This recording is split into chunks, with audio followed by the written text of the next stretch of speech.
Morning student. आज हम लोग केमिकल इक्वेशन के बारे में चर्चा करेंगे। केमिकल इक्वेशन, जैसा कि हमने बताया था कि वह इक्वेशन जो कि किसी भी प्रोसेस के दौरान होने वाले केमिकल चेंज को रिप्रेजेंट करता हो, उसको क्या कहते हैं? केमिकल इक्वेशन कहते हैं। ठीक, जैसे कि CH4 + 2O2 CO2 + 2H2O, यानी जब हम मीथेन को ऑक्सीजन में जलाते हैं तो कार्बन डाइऑक्साइड और वाटर का फॉर्मेशन होता है। तो यह एक प्रोसेस हो गया। मीथेन का ऑक्सीजन में जलना यह एक केमिकल चेंज है। अब इसको दिखाने के लिए हमने सिंबॉलिक फॉर्म में एक इक्वेशन लिखा कि methane plus oxygen carbon dioxide plus water, तो यह केमिकल इक्वेशन हो गया। ठीक, now types of chemical equation. Chemical equation कितने तरीके से लिखा जाता है? तो बच्चे, वर्ड इक्वेशन, वर्ड के रूप में जब हम रिएक्टेंट्स और प्रोडक्ट्स को लिखते हैं तो उसको कहते हैं word equation. For example, nitrogen plus hydrogen ammonia, hydrogen plus oxygen water. Okay. दूसरा, स्केलेटल इक्वेशन। स्केलेटल इक्वेशन में सिंबॉलिक फॉर्म तो हम देते हैं रिएक्टेंट और प्रोडक्ट को, लेकिन वो बैलेंस्ड नहीं होता है, वहाँ एटम्स बैलेंस्ड नहीं होते हैं, वो लॉ ऑफ कंजर्वेशन ऑफ मास को फॉलो नहीं करता है। जैसा कि हमने अमोनिया के फॉर्मेशन के लिए लिख दिया कि N2 + H2 NH3, तो यह स्केलेटल इक्वेशन हुआ क्योंकि यह बैलेंस्ड नहीं है। और तीसरा जो है वो बैलेंस्ड केमिकल इक्वेशन है। इसमें हम लोग law of conservation of mass और principles of conservation of atoms को फॉलो करते हुए एटम्स को भी बैलेंस करते हैं, मास को भी बैलेंस करते हैं। एंड तो इसको बोलते हैं बैलेंस्ड केमिकल इक्वेशन। जैसे कि अमोनिया के फॉर्मेशन के लिए बैलेंस्ड केमिकल इक्वेशन हम लोग क्या लिखेंगे? N2 + 3H2 2NH3, right. Now characteristics of chemical equation. What are the characteristics of chemical equation? Chemical equation जो है मस्ट रिप्रेजेंट नोन फैक्ट्स। जो प्रोसेस के बारे में हम विचार कर रहे हैं जिसमें केमिकल चेंज हो रहा है उसको रिप्रेजेंट करता है केमिकल इक्वेशन। दूसरी बात कि केमिकल इक्वेशन में रिएक्टेंट और प्रोडक्ट का सही फार्मूला लिखा जाना चाहिए। यानी रिएक्टेंट में जो चीज़ इन्वॉल्व है, एलिमेंट या कंपाउंड जो भी है, और प्रोडक्ट में जो लोग इन्वॉल्व हैं उनका फार्मूला सही रिटन होना चाहिए।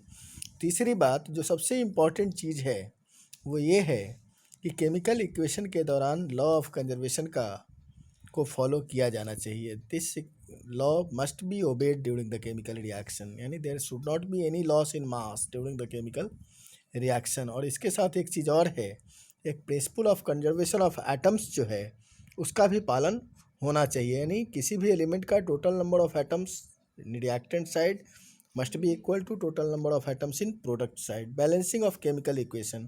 So the chemical equations are balanced on the basis of the fact that is the mass is conserved during the chemical reaction. यानी chemical reaction के दौरान mass का conservation होना चाहिए। That means कि in a balanced chemical reaction the total mass of reactant must be equal to the total mass of product. और in addition to this, the principle of conservation of atoms also must be obeyed.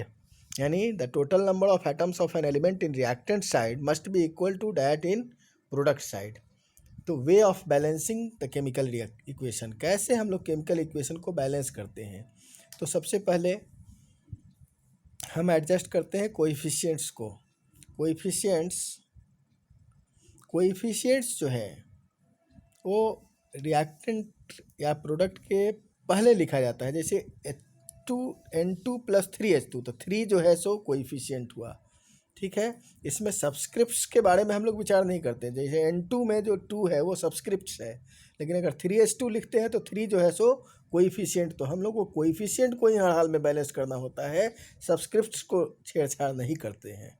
ठीक है, even odd बनाने के लिए 2 से multiply करते हैं, जहाँ ऑड्स होता है वहाँ 2 से मल्टीप्लाई करके उसको इवन बना लेते हैं।